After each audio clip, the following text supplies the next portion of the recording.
Hi friends, welcome back to our channel. Dating app వాడకం ఈ మధ్య ఎక్కువగా పెరిగిపోయింది. ప్రతి 10 మందిలో పెద్దలిలో ముగ్గురు తాము గతంలో డేటింగ్ సైట్ యాప్ని ఉపయోగించామని ఓ అధ్యయనంలో భాగంగా ప్రశ్నించినప్పుడు చెప్పారు. యువకులలో ఈ సంఖ్య మరింత ఎక్కువగా ఉంది. 18 నుంచి 29 సంవత్సరాల వయసు మధ్య గల వారిలో దాదాపు సగం మంది ఆన్లైన్ డేటింగ్ సర్వీస్ను గతంలో ఉపయోగించినట్లు తెలిపారు. మీరు కూడా అలాగే డేటింగ్ యాప్లను గతంలో వాడినట్లయితే కాస్త అవగాహన ఉంటుంది మీకు. సో కొత్త వారితో పరిచయాలు, స్నేహం క్లోజ్ కావడానికి ఇవి బాగా సహాయపడతాయి.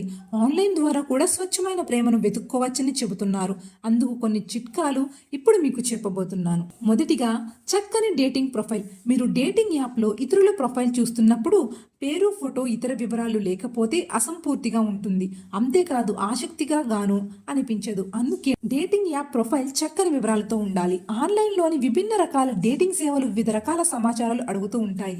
వీటిలో దాదాపు సర్వీసులు అన్ని ఫోటో, పేరు, మీ చిరునామా వంటివి నింపాలని కోరుతుంటాయి. ఈ సెక్షన్ వీలైనంత ఆకర్షణీయంగా ఉంచుకోవడం ముఖ్యం. మీరు సెలెక్ట్ చేసుకుని అప్లోడ్ చేసే ఫోటో మీ వ్యక్తిత్వాన్ని సూచించేలా ఉండాలి. మీరు ఈ యాప్ ద్వారా స్నేహితుల్ని ఏర్పరచుకోవాలి అంటే వారికి మీ గురించి కూడా తెలియాలి కదూ. మీ డిస్క్రిప్షన్లో అర్థవంతమైన చక్కటి వాక్యాలు, జోకులు ఉండేలా చూసుకోండి. చమత్కారంగా ఉంటే ఎదుటి వారిని వెంటనే ఆకర్షించేందుకు అవకాశం ఉంటుంది. ఓసారి మీ ప్రొఫైల్ను అప్లోడ్ చేసిన తరువాత మళ్ళీ ఓసారి చదువుకోండి. మీకు ఎలా అనిపించిందో చూసుకుని మార్చుకోవచ్చు.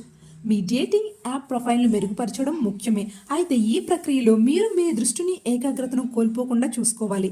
సాధారణంగా డేటింగ్ యాప్లు, డేటింగ్ వెబ్సైట్లను వాడుతున్నప్పుడు ఇతరుల్ని ఆకట్టుకునేలా మిమ్మల్ని మీరు మార్చుకోవాలనే భావన వస్తుంది. ఈ ప్రయత్నం మీలో కొత్త ఉత్సాహాన్ని కూడా కలిగిస్తుంది. మీ ప్రొఫైల్లో రొమాంటిక్గా, ఆకర్షణీయంగా కనిపించేలా ఉండేందుకు ఫోటోలు పెట్టొచ్చు. అయితే ఇవేవి మీ వ్యక్తిత్వాన్ని దెబ్బతీసేలా, మిమ్మల్ని మార్చేలా ఉండకూడదు. పూర్తిగా డేటింగ్ యాప్ లోకంగా మారితే ప్రమాదం. కాబట్టి డేటింగ్ యాప్ను వాడుతున్నప్పుడు వాస్తవ ప్రపంచంలోనే ఉండాలి. ఊహల్లో జీవించడం సరికాదని అర్థం చేసుకోవాలి. వాస్తవం కాని విషయాన్ని మీరు యాప్లో నమోదు చేస్తే ఆ తర్వాత మీ జీవితంలోకి వచ్చిన కొత్త వ్యక్తుల్ని మీ అసలు స్వభావం చూసి దూరమయ్యే అవకాశాలు కూడా ఉన్నాయి. అంటే మీ విలువల్ని మీరు కాపాడుకుంటూ కొన్ని ప్రమాణాలని పాటించాలని నిపుణులు చెబుతున్నారు. ఈ డేటింగ్ యాప్లలో మీ ప్రేమను వెతుకుతూ ఉన్నప్పుడు మిమ్మల్ని పక్కదారి పట్టించే ప్రొఫైల్ కూడా కొన్ని ఉంటాయి.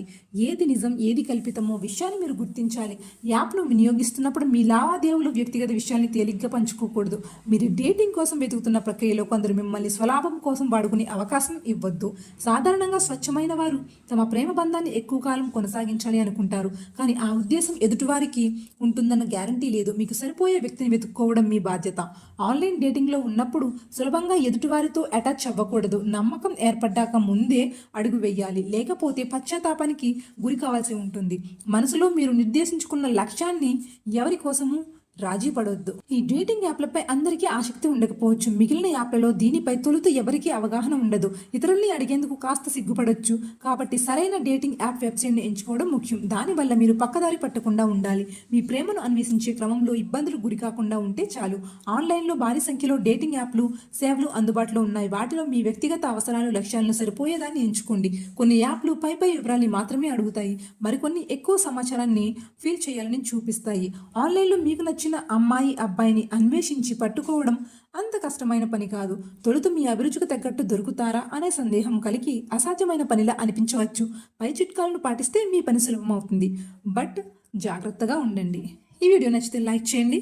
మరిన్ని అప్డేట్స్ కోసం మా ఛానల్ని సబ్స్క్రైబ్ చేసుకుని ప్రతిరోజు మేము అందించే ఇలాంటి ఇంట్రెస్టింగ్ న్యూస్లను మీ ఫోన్లో నోటిఫికేషన్స్ ద్వారా పొందవచ్చు. Thanks for watching.